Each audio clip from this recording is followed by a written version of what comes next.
Hey, let's talk about Nash guitars.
Hey, welcome back to Vinny the Axe.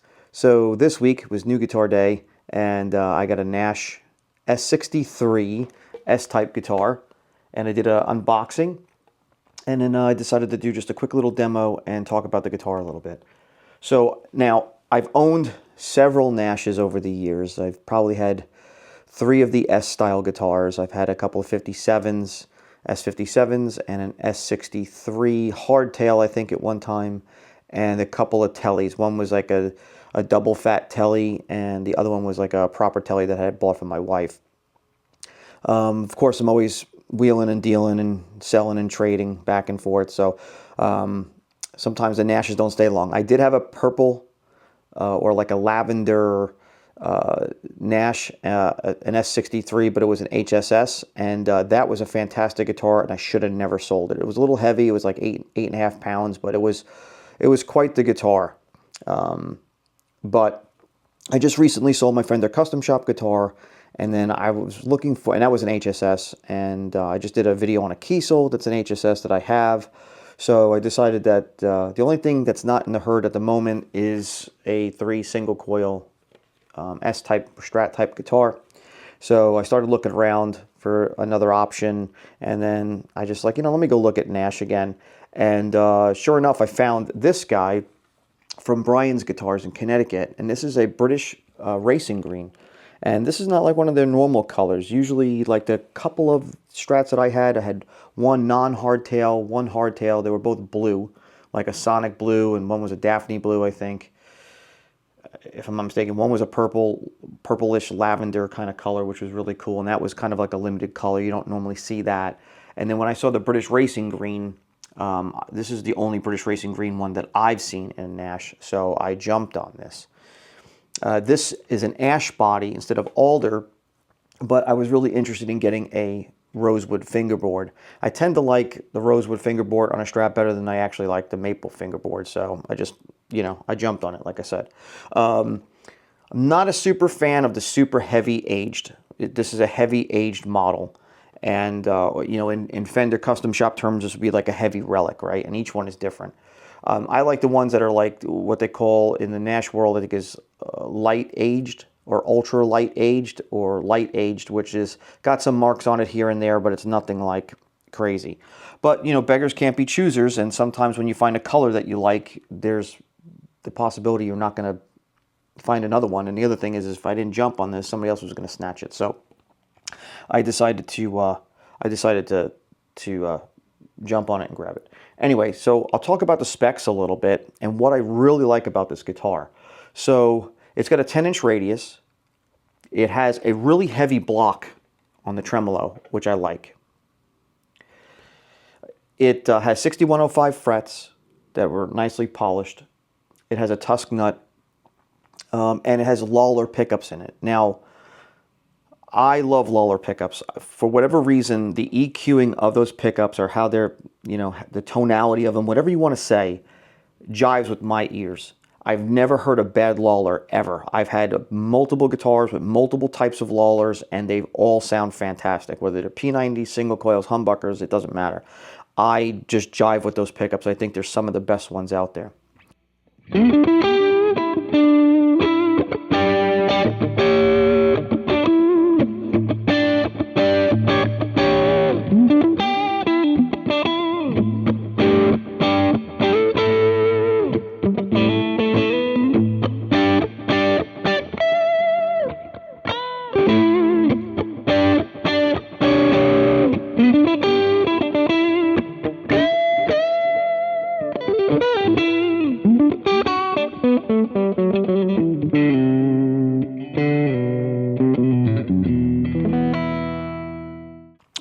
with this specific guitar, the 3 single coils sound absolutely amazing. And you know, they and I'm referencing some of the notes here, but these Lollars, they're blondes in the neck, and I think there's a what they call a special in the bridge. It's a little bit more powerful than the other two. But what I like about it is that they use quality components in here. The CTS pots, there's orange drop caps. It's a well done guitar. It's wired so that the tone control works the bridge so that you can dial out some of the high end. But really, EQ'd wise, this bridge pickup sounds really, really good. It doesn't have a lot of that harsh high end. So it all depends on what you're into. I particularly really like the way that these pickups sound.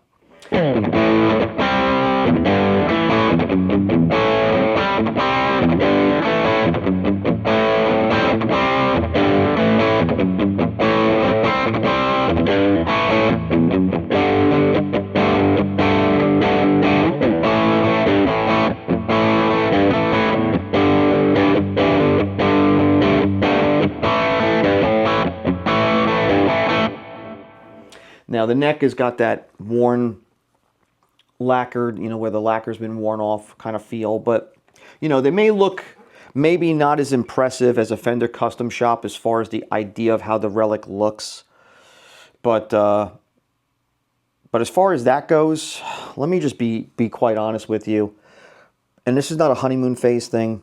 I got this guitar delivered to me, you know, and this is nothing against, you know, the guitar place that I bought this from, because who knows if anything was actually done. They had asked me what my preference was as far as setup.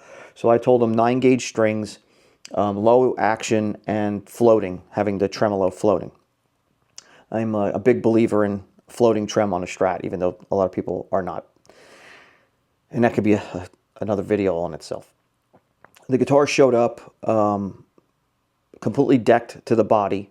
The claw screwed all the way in, practically. It looked like it had 10-gauge strings on it of some sort. They were Diodario, I could tell by the ball ends, but they were like heavy gauged, or I shouldn't say heavy gauged. 10s are not heavy. To me, they are. They had at least 10s on there, and it just, I don't know. The fretboard was dry, and this is a 23 model, so it's been sitting around in the shop for a while, I'm assuming, so, or in its case at the shop. So, you know, it is what it is. So, and I don't, you know, and I don't expect much when you get shipped something from somebody, and one person's idea of a good setup is another person's idea of just actual garbage setup. So in my opinion, it, you know, right away I was kind of like, and my wife knows, man, when a new guitar comes in, she wants to see it, and, you know, and the case opening wasn't as grand because the color of the guitar is almost the color of the interior of the case, so there wasn't this wow factor. And then it just, I don't know, man, just played terrible. It just felt terrible. And then I took it in the garage, did a massive setup on it, hydrated the fretboard, did the whole works to it, got it floating, which I really like. And I'll tell you what, this guitar is so stable. I really can't believe it. This is the most stable vintage bridge Strat style guitar that I have ever owned, period. And I've owned a lot. I mean, a lot. And I'm not talking 20. I'm talking probably 100 and something Strats alone, or whatever, S-style guitars. I tuned it up. I let it settle overnight, figuring that, you know, maybe it needs another truss rod adjustment or something, because sometimes, you know, once you get it set up, probably overnight usually is when it kind of maybe will shift a little bit. I got up in the morning, played it. It was still in tune, and it was playing great. This is with brand new strings on it that I barely went through the stretching process with. I did, but nothing nutty. I brought it to a buddy's house of mine, so it went in the case. It went from the air condition to outside here in Florida, went in the trunk of the car, drove over to my buddy's house, took it out of the trunk, went into his house, different AC vibe going on over there, and it was still in tune. And then I played it probably for about an hour at his house. I let him play it, and then packed it back up, brought it back home. It was still in tune, and it was in tune till the next day. The next day when I checked it, it was like a couple of cents off on the G, which is, you know, notorious for not wanting to cooperate. And I think 1 cent off on the high E. And other than that, it was good. And that was with moderate use of the tremolo. Of course, I didn't dive bomb it or anything like that. It's not designed for that. But I'll tell you what, man, I am so thrilled with how this guitar is playing. I have the action set where I like it. It's like just about 2.5, 2 3/4-ish 64ths, if that's a thing, across the board. As it cascades to the D to the low E, I try to get it to 3/64ths. And if I can get it in there where I can get my fingers just under the strings a little bit when I'm bending, I'm quite pleased with that. Again, it's a 10-inch radius, so you can't get that like wizard 20-inch radius flat, super flat action. And the other thing is you don't want to, because it's very hard to like get under the strings, like I said, and bend. I mean, personal preference. But the action setup great, the height is great, and the guitar is playing absolutely outstanding. It's got vintage tunings on it, which I like vintage tuners. I don't think there's a problem with them at all. I think it's a great design, really. And the anodized pickguard looks like it's been through a war.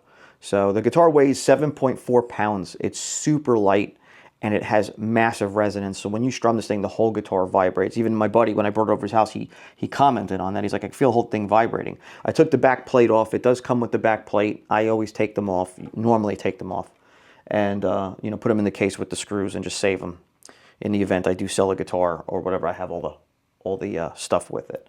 It came with some case candy. It came with a sticker. It came with an actual tweed guitar cable, like a 10-foot cable, with Nash Guitars labeled on it.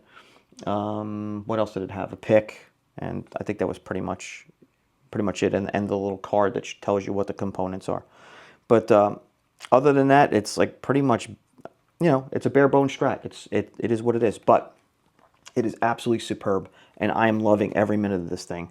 So I got the same vibe from this that I actually got from my Champagne Sparkle Fender Custom Shop Telly when I got it. And I even thought about selling the Telly a couple times to make some coin, and I just can't come to grips with doing that. It's the best Telly I've ever owned, and I just don't want to get rid of it. And I have a feeling that this guy's going to fall into that same category. Now, this is not for everybody's cup of tea. Some people absolutely get violent about Relic guitars because, I've heard all kinds of stuff like, why would you spend money to have a guitar already beat up? Or wouldn't you rather just Relic it yourself and play it over time, right? I'd have to play a brand new guitar probably till I'm 90 before it'll even Relic like this. So, it doesn't matter. As long as the guitar plays good and sounds great, I'm down with it. Matter of fact, I had this on the bench, and it had, the neck was in that little neck rest, and I went to turn something, and the neck rest flipped over, and the headstock kind of tapped something on the bench, and I was immediately like, oh my God, and I'm looking, and I'm like, really? There's marks all over it. How the hell do I know what I just made or didn't make on there? You know what I mean? So it kind of takes a lot of that worry out of it. You put it in a case, you take it to somebody's house, somebody bangs into it or whatever, you're not freaking out. You know what I mean? If you're a person that's like that, like I am, with a brand new guitar, with a brand new finish, I want to keep it pristine, just like my car. I don't want anybody like swinging their doors open and hitting my car. So it all depends what you're into. Some people, I've heard people say like, oh, you're a fraud when you play one of these things because you buy this because it makes you feel like you're a better guitar player because it looks like you've been around the block for a while. That thought has never even crossed my mind with one of these things. I'm not impressing anybody. I'm in a room at my house. You know what I mean? In my little studio room. Like, who am I impressing? I don't play live. So, that's not even a thought. It's amazing what people say. So, again, this is like a Marmite thing. You either like it or you hate it. And, to each his own. I'm digging it. I'm having a good time with it. And I'm hoping to do some more recording with it soon because I'm really, really impressed with this guitar. And I think for a long time, and the reason why I sold my other Nashes, and they were good playing guitars too. I haven't had a bad Nash guitar. I think it was name brand stuff. That's what I think it was. I think it was Fender Custom Shop. That's like the tier, right, in these Relic guitars. And, if it doesn't say that on the headstock, you're kind of thinking, well, this is inferior to that. So why would you buy this when you can have the real deal, whatever that means? Because that's not really even a thing. I have to tell you, I've owned several custom shop Stratocasters. One of the best ones was a Wildwood edition one, a Wildwood 10 one that I bought from somebody that was down on their luck. And then when they got back on their feet, they asked if they could buy it back. And I believe in good karma, and I felt compelled to, you know, sell it back to them. So that's what I did. But that was a great guitar. Hands down, probably one of the best Fender custom shops I've owned. I've had some other ones that were great, but nothing that was less like, oh my God, this is awesome, like I did with the custom shop Telly that I have. So, you know, in my opinion, I wouldn't worry about the what's on the headstock. But I will tell you that I've owned probably 5 Nashes now, 6 Nashes. They've all been good. So if you're on the fence for one of these things, I don't know, you could take my word for it and go get yourself one. I think they hold their value extremely well, and they're a great playing guitar. And you're not out $5,000 like you are at a Fender Custom Shop. So if you have any questions about the Nash, you know, hit me down in the comment thingy. Please like and subscribe. The channel really could use your help so I can get it off the ground, and it'll keep you up to date on what's coming out in the future. I'm trying to do videos frequently, and it will let you know. And please hit the like button and the little bell icon so that it notifies you when those new videos come up. Anyway, I hope everybody's going to have a great holiday season, and thanks for watching Vinny the Axe. Take it easy.